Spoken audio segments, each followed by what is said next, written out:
what happened to Nokia? Back in 2008, Nokia controlled 38.6% of the global phone market. That's not just a strong lead, that's more than 1 in every 3 phones on the planet made by a single company. That year alone, they sold 472 million units, their best year ever. They weren't competing for the top spot, they were the top spot. Every other manufacturer on Earth was fighting over what Nokia left behind. So the question is not, how did Nokia lose? It's, how does a company with that much power lose it all in 6 years?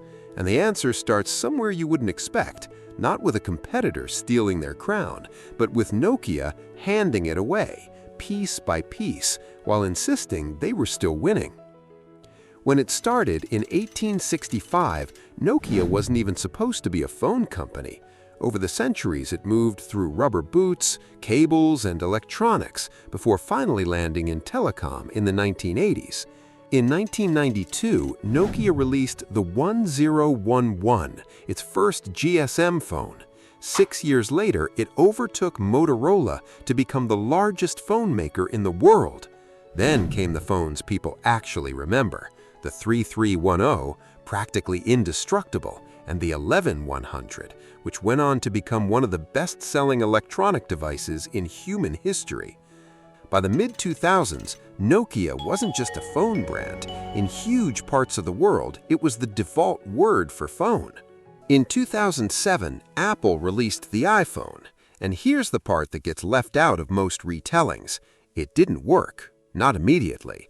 The first iPhone sold modestly, cost more than people wanted to pay, and ran on a network most people didn't have. Nokia kept dominating and making fun of the iPhone 1. On paper, nothing had changed yet, but something had. Apple was pouring money into software most companies would have called a waste. A smooth interface, a real app ecosystem, a phone that felt less like a phone and more like a computer. Nokia looked at that price tag and made a bet. For a company that had just sold 472 million phones, that bet made complete sense. This is the part of the story that actually explains the fall, and it has almost nothing to do with Apple. Inside Nokia, executives couldn't agree on what to do next, so they didn't choose. They funded 2 separate teams at the same time. One to patch up Symbian, the aging operating system that had carried Nokia for a decade, and another to build something entirely new from scratch. 2 teams competing for the same engineers, the same budget, and the same leadership attention. While Apple shipped one clear vision, Nokia shipped internal politics. And it got worse.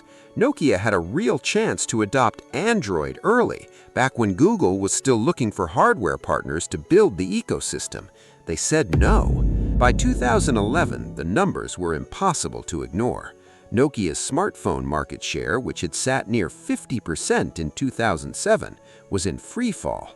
That same year, Nokia finally made its move, not toward Android, but toward Microsoft, betting the entire company on Windows Phone.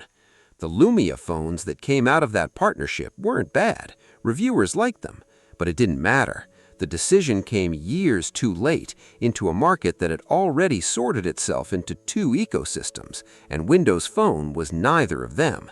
By 2013, Nokia's smartphone share had collapsed to under 5%. In September of that year, Microsoft bought Nokia's entire handset division for roughly 5.44 billion euros. Microsoft wrote off almost the entire acquisition and walked away from the phone business within a few years. And Nokia? Nokia is still around. Today, it operates as a telecom infrastructure company. The phones that still carry the Nokia name are built by HMD Global under a license, not by Nokia itself. That's what happened to Nokia. What lost brand shall we cover next? Let us know in the comments as usual.